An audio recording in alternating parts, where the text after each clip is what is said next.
we have one more big hand, please, for the dancers from Jody Oberfelder Projects and Frank London and his swinging ass band. All right. That piece was called Rube G. My name is Seth Boustead. I am the host of Relevant Tones, which is a podcast about the most fascinating time in classical music history and occasionally jazz and dance. We are celebrating our 10th anniversary, and tonight is a special taping live here at Roulette in Brooklyn. Woohoo! All right. And the theme of the evening is useless machines. And so every piece that you're going to hear and see tonight is like a completely different deep dive into the world of Rube Goldberg and what it means to various and sundry artists. Each piece is a completely different interpretation of Rube Goldberg machines, and I think it's going to be a lot of fun. So let's talk with Jody Oberfelder briefly here about, she's going to grab her microphone. And Frank will join us in a moment here, but Jody, just tell us about the inspiration, how this relates to Rube Goldberg, how you and Frank came up with what you came up with. Well, we decided that Rube was kind of a great jumping off point to inventive, fun, cool moves and sounds, and human connection. So rather than have objects, I decided to do something with bodies and people, and it's pretty silly. Yeah, I really felt the times. whimsy of it. You know, it really had that same kind of quality as a Rube Goldberg machine. It inspired that same idea to me of fun and play, yeah.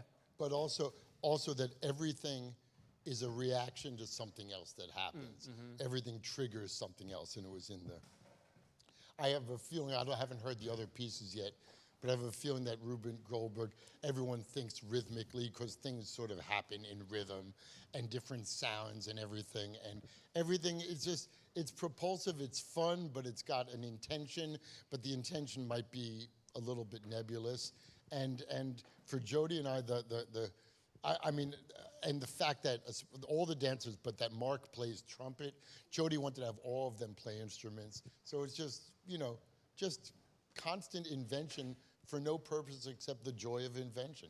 I love it. Thank you so much. It's a great opener for the Thank program. you. Appreciate it very much. All right, big hand, please. Thank you. And I do want to introduce our special guest speakers tonight because I'm just really, really thrilled to be able to, when I thought about this idea of Rube Goldberg machines, I was looking for people that could be, it's a podcast, so we want to speak about them. And I was just so excited that the great-granddaughter of Rube Goldberg, who's also the head of, the director of creative activities for the Rube Goldberg Institute, you'll correct me, Jennifer George is here. So please, a big hand for Jennifer George, who'll come up and join me right here. And Michael Glickman, who is an arts entrepreneur and the founder of J-Muse, is here as well to join me. So we'll chat a little bit here while we set up for the next piece by Dmitri Tymoczko. So Jennifer, my first question, I guess, is for you. I know that, I think we can do masks off up here. We're safe from everybody. Rube Goldberg obviously was an artist, but what do you think he would have thought of these artistic interpretations of his work? If you don't mind, Michael, just, yeah. He would have been really happy that he's still in the conversation. So that's what I think Rube would be happiest about. The fact that he's inspiring so many different artists and engineers and kind of problem solvers and thinkers and silly people is sort of an amazing thing because he never actually built these machines that he's known for. So this is really, he only drew them. His imagination was therefore unfettered. And I think he would he would marvel that there are actually people in this world who are Rube Goldberg influencers who make their living building Rube Goldberg machines. One of the things the Institute does is you sponsor a competition to build Rube Goldberg machines. Yes, and we we saw, in the sizzle video at the very top of the show, there are children that are doing this now. It's pretty ages amazing. 8 to 18. We have 3 divisions. We have a family division. We have a partnership through NASEF with Minecraft. We are talking to a few other people. We're actually going to launch our first ever drawing competition this year, which really I'm so excited about it, in partnership with the National Cartoon Society. So there's a lot going on. That's fantastic. Michael, do you build Rube Goldberg machines? Is that your thing? I didn't know who Rube was until I met Jennifer. So, oh, wow. But you knew the machine. We might not know his name, right? But, we've all seen these machines that throw the pea, that light the flame, that, I think that's the most remarkable thing about Rube, which is he has moved from generation to generation, and he's relevant in terms of the actions that he's caused and the work that is happening, and he's become really a cultural icon in a way that I don't think he perhaps would have anticipated, and I'm not sure that anybody would have thought that we're still talking about him all these years later. Absolutely. So he never built these machines. So Jennifer, just talk about, primarily, what was his medium then? How is he bringing these machines to life? He was a cartoonist. When you win an award for cartooning, just like when you win a Tony for theater or an Oscar for film, you win something called the Reuben Award. And it's named after Rube. He designed the trophy. The Reuben Awards are they're fantastic fun. They're not televised, so very few people know about them. But if you've been lucky enough to be in the room, I can't tell you how fun they are. Cartoonists are a funny bunch. So that was what he did, and he loved that medium. So just for everybody, I've seen a bunch of these cartoons now, having done a lot of research, but describe them for me. Were they multi-panel? Were they, how were they concocted? Over his career, he did approximately 50,000 cartoons. It's hard to imagine. And really just a very small portion of them were the invention cartoons. So he did continuity strips, he did Sunday pages, the full pages. But the actual invention cartoons were done in the format of a patent application. And they just captured the imagination of the American public at the dawn of the Industrial Revolution, when we were trying to simplify our lives. And sometimes that took on just epic proportions of over-complexity. Yeah, that's what's so funny about the Rube Goldberg machine to me is it starts off as this comic, these comics, and there's this kind of just a really silly idea of doing something very, very complicated that at the end result is something very, very simple that, you took a ludicrous number of steps to get to this one thing that you could have done in one step. And then, so then it becomes a byword for complexity, but there's this whole other kind of cottage industry of almost philosophical ideas that have grown up around it, around what complexity is. When I hear people my age talk about Rube Goldberg machines, they're not talking about the comics, they're not talking about the machines themselves anymore. It's almost a byword for needless complexity, like bureaucratic red tape or something. Well, he was I think the only person in the dictionary, he's an adjective. He was obviously a noun, he was my grandfather. But he's now suddenly, I think, becoming a verb, to rube. In our world, at least. That's fantastic. Well, the musicians are on stage, so the next piece is called Goldberg Variations, Rube Goldberg Variations by Dmitri Tymoczko. It's for brass quintet and prepared piano, and Dmitri's here, so I'm going to chat with him a little bit after the piece. But I do want to tell you we're going to do a couple really fun things in this piece. It's a multiple movement piece. It's a 4-movement piece, and it starts off with, Blair, can you just demonstrate a couple of the piano prepared, what the piano sounds like? Yeah, just a couple things.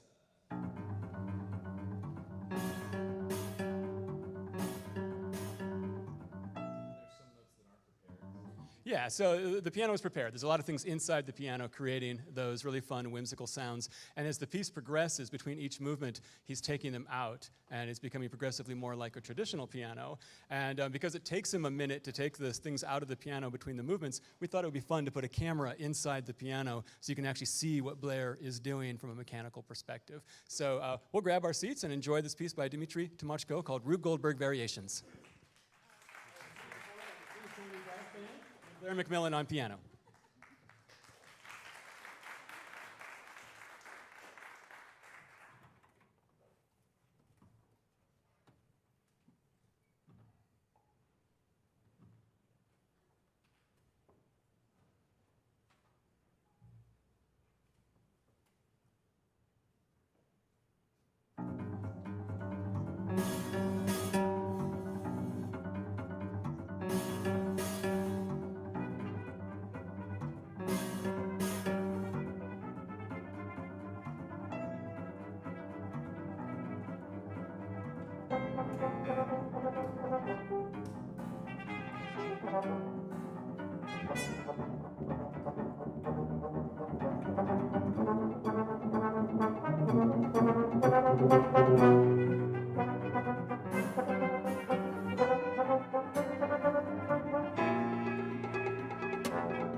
not chewing gum.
Don't go away too fast.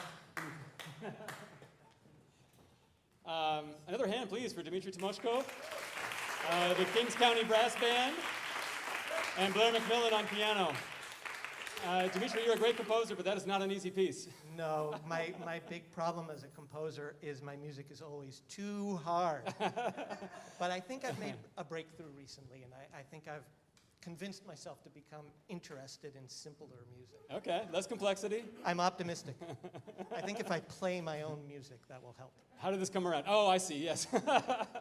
I'm part of a group called Composers Concordance, and they have a composers play their own music concert for that exact reason. Yeah. To like, 'cause you say, oh, you write differently when you know you have to play it yourself, which is... I sometimes have nightmares that I have to play a Mozart concerto in public. And Your piece is called Rube Goldberg Variations, but Rube Goldberg wasn't the only person who inspired it. Talk about the inspiration for the piece a little bit. well, it's really funny. I thought of this silly name that combines Rube Goldberg with the Goldberg Variations, this very famous piece of classical music. And I didn't write the piece, and my hard drive crashed.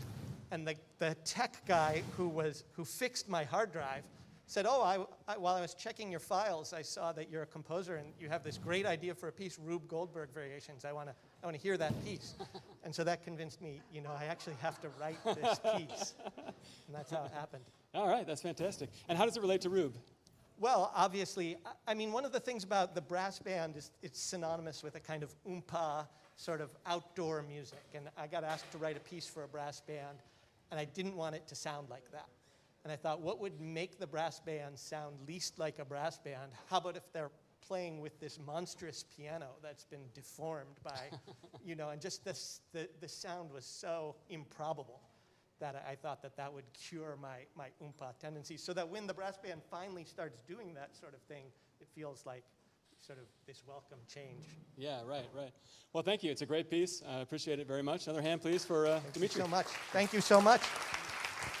And let's bring up Jennifer and Michael one more time. Just chat a little bit here while we set up for the penultimate piece. I love to say that word, penultimate. Although I always think it means the last one, but it doesn't. So, Michael, what are your thoughts on the evening so far?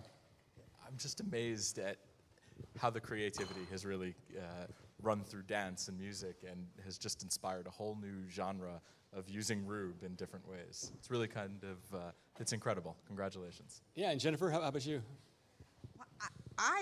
Again, I'm a little bit in awe. I mean, prepared piano, it's such a unique thing to actually be a master of, because you're essentially using everyday objects to affect a musical piece or, towards an end, a specific end. And Rube's work, his machines, were all made out of everyday objects. So there's this kind of through line through it all, which I kind of love seeing live. Yeah, that's right. I hadn't thought about that before. You're right. The machines are all everyday objects. Yeah. That was the whole point. They're not just marble runs. They're not just domino runs. A fan, a boot, a parrot, a bowling ball. They all are part of the machine. So is a domino run technically a Rube Goldberg machine? No, or? it's Okay. a domino run. Ah, all right. That's a different thing. All right, see, you learned something. This is why I do this podcast. So that And a marble run's a marble run. All right. Because, if you search Rube Goldberg machine in YouTube, as you probably know, you come up with a lot of Domino runs. A lot of these things, right, exactly. And I stayed away from them. One of the people I found so fascinating is Joseph Herscher. He's brilliant. Put up a couple of his machines. Well, and it's a shame because he was living in Brooklyn up until recently. Now he's living in England. I know, I wrote him. I had this idea that we would do one of his machines live and write music for it and just this whole elaborate thing. He's a genius. I say that, he is the heir apparent.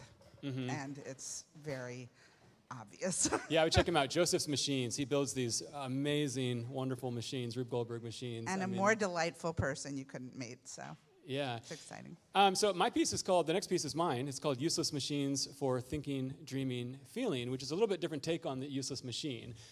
Because in the Rube Goldberg machine, it's a useless machine only because it takes so many steps to finally do something. But in the end, that is useful. I mean, in Joseph's machines, it'll feed him cake, or it will, Well, do it has something. a simple purpose. Right, exactly, but it takes many, many steps to get through it. But when I was thinking about useless machine, there's a whole other subset. I went to an exhibit at the Bronx Museum on useless machines, and they were talking about inutility, machines that you create to replicate parts of humanity that don't actually do anything something useful, like take a nap, dream, lay around. And I'm just curious, I mean, because that's not technically a Rube Goldberg machine, but what would both of your thoughts be on that idea, that aspect of it, more a philosophical idea of uselessness?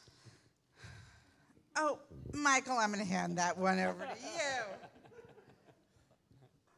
Usefulness. I think it's in the eye of the creator in that sense, right? So I'm not sure, actually. Well, I mean, I love asking questions like this and just seeing what happens. There's no answer, but I was listening to this interview, and we're going to play a tiny clip of it, and then after your piece. Possibly. Possibly, we get This to is a tech-heavy show. let me go see if I have it loaded up. Anyway, in listening to it, Rube was he was very sanguine towards the end of his life. He was amazed that out of all the work he'd done, the political cartoons, the Pulitzer Prize, that he was going to be known for this thing, which is like, what is that? And if we don't get to the quote, he said, "They're really not machines. They're really satirical representations of progressive nothing." And it's amazing to me that was my grandfather, and that we are all, and after I heard it, I listened to it over and over again. I heard it on a plane. It was accidentally came up on my iPod that I was listening to going cross country, and I listened to it over and over, and I thought, my God, there must be some like cultural thread in sort of Jewish humor. If Seinfeld's about nothing, we're about progressive nothing, and then it all clicked for me. So there we are. I don't know if that answered your question, but it was a digression. Well, I mean, I was hoping. It was I a love Rube that Goldberg quote. digression. I love that quote, 100%. Okay, so we'll hear my piece. This is Unheard-of Ensemble, and the idea here is that they are one machine, but each of them are separate parts of the machine, and so they actually have separate musical parts in different time signatures and different tempos, but it's meant to cohese, so hopefully you feel that it does. It's in 3 movements, and we'll see progressive shadow puppetry from Little Shadow Puppets as well. So let's welcome Unheard-of Ensemble and Little Shadow Puppets to the stage. All right.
right, we have one more piece for you, and I can't think of a better way. It's a very short piece, 3 minutes long, but I think it encapsulates everything tonight in a really amazing way. But before I talk about it, I'm going to tell you about tomorrow night, because this is the first night of a 3-night festival, and tomorrow night is called Songs About Buildings and Moods. And the Relevant Tones podcast is produced by a company called Access Contemporary Music. And we are producing a series called, you guessed it, Songs About Buildings and Moods, that explores the intersection between music and architecture. So we've commissioned music inspired by the TWA Hotel, formerly the TWA Flight Center by Eero Saarinen, by the Morris Jamel Mansion up in Washington Heights, a couple buildings in Chicago, the Driehaus Museum, a wonderful Frank Lloyd Wright house. And then we perform the music in a studio, record it, and combine it with amazing photography, video imagery. Some of the people that we're working with do like the Met Live in HD, for example. It's a really fantastic video. And I think it just creates this amazing immersive experience and invites you to really experience architecture and music in a whole new way. So tomorrow night, we're going to show the videos publicly for the first time. We're working with Carnegie Hall's Ensemble Connect to perform the music live. And our special guest speaker is architect Daniel Liebeskind, which will be really amazing to have him. So that's the second night of the Relevant Tones Festival. So check that out tomorrow night. If you're not watching Squid Game or whatever, come out and you can watch Squid Game later. They just kill people. And come out and see Songs About Buildings and Moods.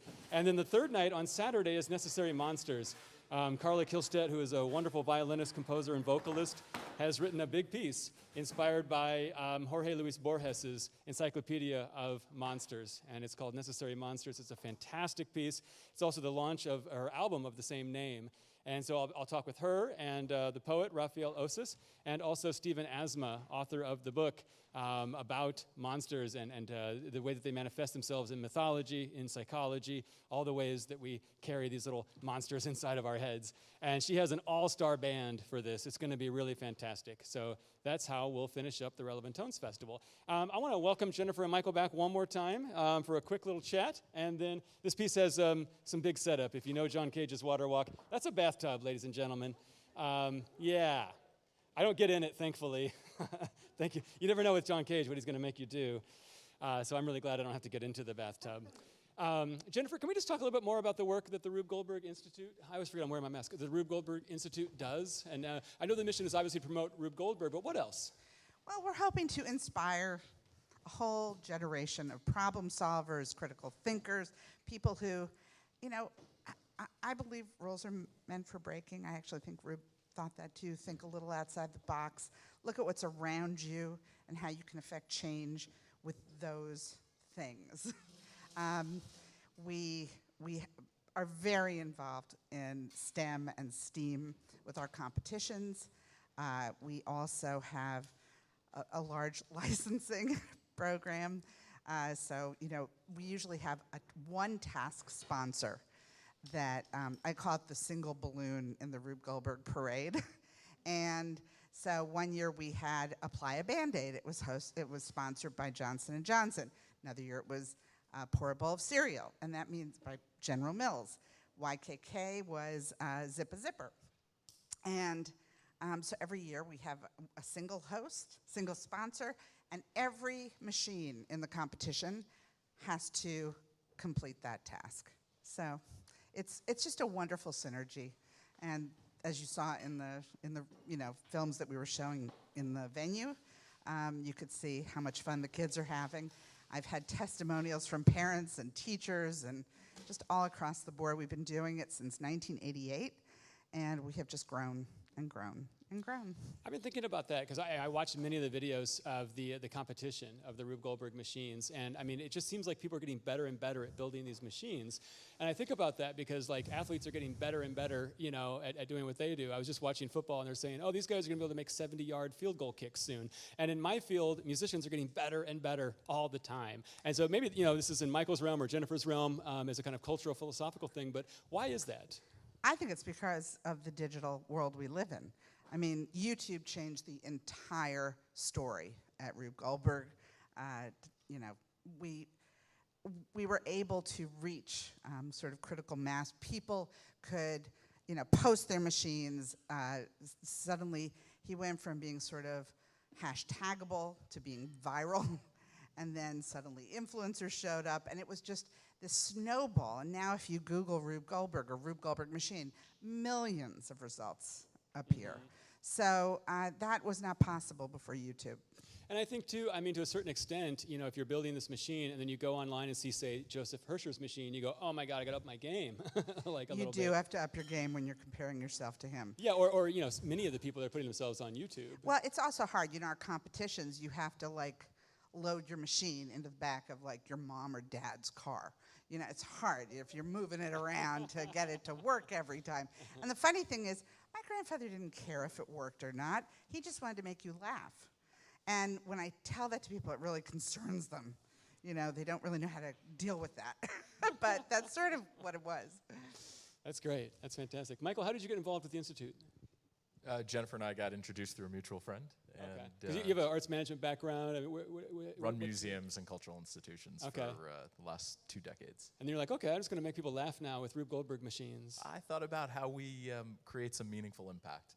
Take what they've been doing, bring it to a new generation. Think about how we might up the game and up the ante a bit. So, I would like to make anything, you know, that worked at all, but it just doesn't happen. I mean, I see some of these things, I just can't even imagine how they come up with it and how it. I mean, it's a whole different brain. I mean, to me. Every year in the competition. Well, this year's task, I should say, if you are listening at home and you have a kid, 8 to 18, who wants to build a Rube Goldberg machine, this year's task is open a book. And so I just know we're going to see Harry Potter themed machines, and then we might see, like, you know, Joseph and the Coat of Many Colors themed machines, and we're just going to see this amazing array of narratives. And that's the difference. You know, Domino Run is spectacular when it works, and the colors and the patterns, but we tell a story, and if it's funny and it makes you laugh, even better.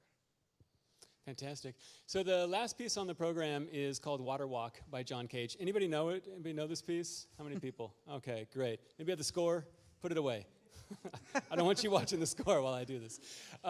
So this piece I really think relates to Rube in many respects. I mean, first of all, what Cage asks, if you don't know John Cage, just quickly, he was one of the most important composers of the 20th century. And he did write some seminal works. He did a lot of things with Merce Cunningham in the dance field. He did some very seminal things in music, but he's almost as important or more important as a philosopher, because he believed that really pretty much anything that produces sound was music. He also had a wicked sense of humor, much like Rube Goldberg, which is not something that people think about with Cage. We've gotten very serious with him, and I'm not sure he would have liked that. I mean, the same kind of pedestalizing we've done with Mozart and Beethoven is starting to happen with Cage, and I think he would have thought it funny and also not kind of liked it at the same time. And so, like with Water Walk, it is meant to be funny. He puts the performer through a bizarre sequence of moves that, you know, and it's not even at the end. I always say at the end you have a cocktail and you take a sip, but it's not. You drink the cocktail about 3/4 of the way through the piece. There's still more just bizarre. to get through it. Yeah, right, exactly. Well, the funniest thing, I didn't realize you were going to do this live.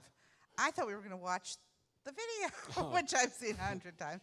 No, you don't. Yeah, we don't know each other well yet. I always want to do it live if I can. Well, this is exciting. It's very exciting. And so, I mean, you know, what's really happening, so I was practicing it for a long time, because what I thought was I'll just memorize all of the moves, which you have to do if you're going to do Water Walk. And so it's like, okay, squeeze the duck, hit the bathtub with the pipe, let out the steam, come over here, do this, do that, do all of these things. And that's right. But then when we got in here today and we're practicing it, what I was not paying much attention to is that Cage is very meticulous about the timings. He wants you to have a timer.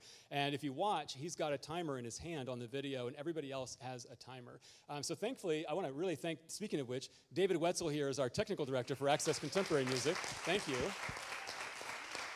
With an enormous amount of help from the technical staff here at Roulette, because it seemed like a really good idea to bring in an inflatable bathtub instead of a regular bathtub. But what I wasn't thinking about, speaking of like I could never build a Rube Goldberg machine, I inflated the tub, no problem, but what I didn't realize was before you put the water in it, what you want to do is plug it up. There's like a little drain in there, and you want to plug that drain, and I didn't do it. And so there was water leaking. We had to move all these sections of the stage, and they had to mop under it. And so I really want to thank the Roulette technical staff, because they went over and above for this completely ridiculous show that we're putting on today. And yeah, so anyway, what I was talking about is that, and I have a glove for the steam too, because I do love John Cage, but the pressure cooker that David came up with, I think Cage could have used it himself. It's from like 1960, right? Yeah, 64. So Yeah, I don't want to lose a hand to John Cage, so it's very dangerous, so I'm going to wear a glove for that aspect of it. But what we realized is, basically, think of me as like a hapless Amazon employee. You know how they can get fired by text or whether they wear this little thing? That's what the timer is. And John Cage is like Jeff Bezos telling me what to do and when to do it. So there's times when I'm like really hurrying fast, and there's times when I'm just sitting around waiting for the next event. And it's just a lot of fun. I really think it showcases Cage's sense of humor. What we were talking about with Rube Goldberg, this kind of progressive nothingness. I mean, all of that, I think Cage shares that philosophy wonderfully, and we really see it in Water Walk. So let's have a big hand, please, for our guests. Jennifer George, Michael Glickman, please. Thank you so much. And without further ado, I'm going to perform Water Walk by John Cage.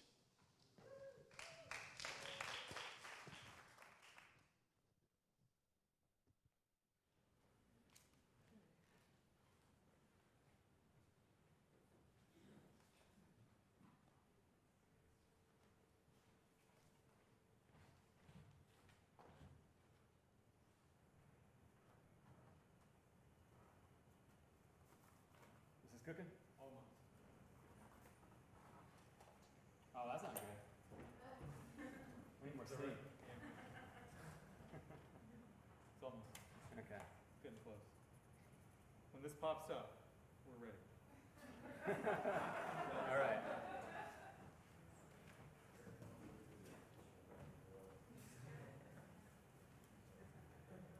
Where's my wind-up fish?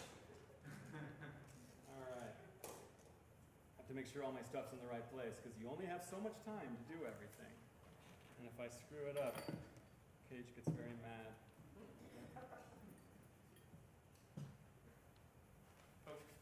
How's it going? We're gonna melt the ice. It's a really complicated piece.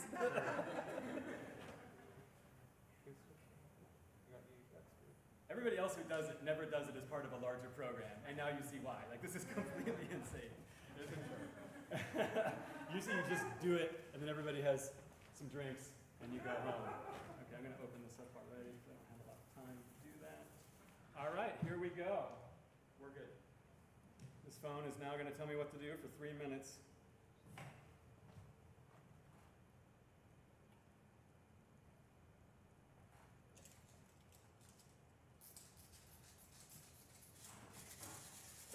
Oh, wait, no, sorry. This is super important. We don't have a weight on the stage weight.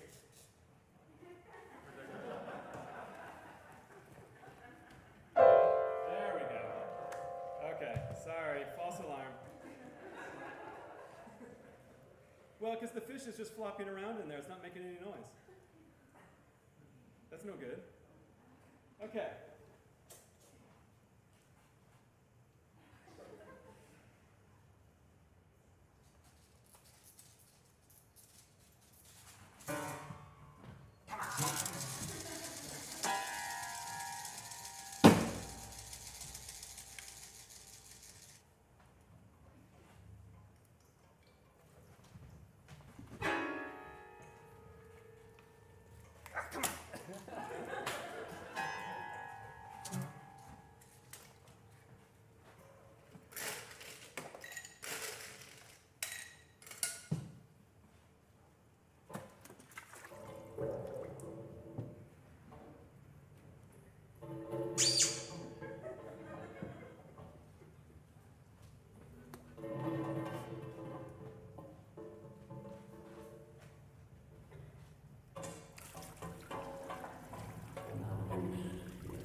Thanks to Michael Glickman. Thanks to the Kings County Brass Band, to Blair McMillan, to Unheard-of Ensemble, to Little Shadow Productions, and to Frank London and Jody Oberfelder. What a marvelous evening. Thanks to all of you for coming out. There's a QR code out there to subscribe to the podcast, Relevant Tones. It's the only contemporary music podcast out there that's weekly. And come out tomorrow night, come out Saturday night. And if you don't, enjoy your lives. And thanks for coming. All right.